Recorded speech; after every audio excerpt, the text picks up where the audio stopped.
আমার দুটো ফোন আছে, একটা ওই সামাজিক কাজকর্মের জন্য আর একটা ব্যাংকিংয়ের কাজের জন্য। সেকেন্ডটার নাম্বার খুব বেশি লোক জানে না। আমার চার্টার্ড অ্যাকাউন্টেন্ট, ব্যাংকার এরকম দু একজন বাদে। সেই ফোনে হোয়াটসঅ্যাপ, ফেসবুক, ইনস্টাগ্রাম কিচ্ছু নেই।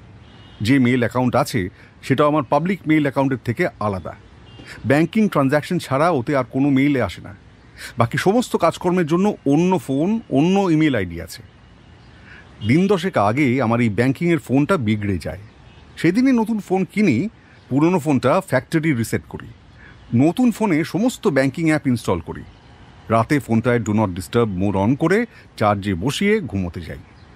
পরদিন একটা কাজে কিছু টাকা ট্রান্সফার করার দরকার হয়েছিল। দুপুর নাগাদ সেটা করতে গিয়ে দেখি আমার অ্যাকাউন্ট থেকে অজানা কারেক্টা অ্যাকাউন্টে 3 ক্ষেপে 8.5 লাখ টাকা ট্রান্সফার হয়েছে। দেখে তো বসে আমার চক্ষু চড়ক গাছ। সঙ্গে সঙ্গে অন্য ব্যাংক অ্যাকাউন্টগুলোর অ্যাপ খুলে চেক করি।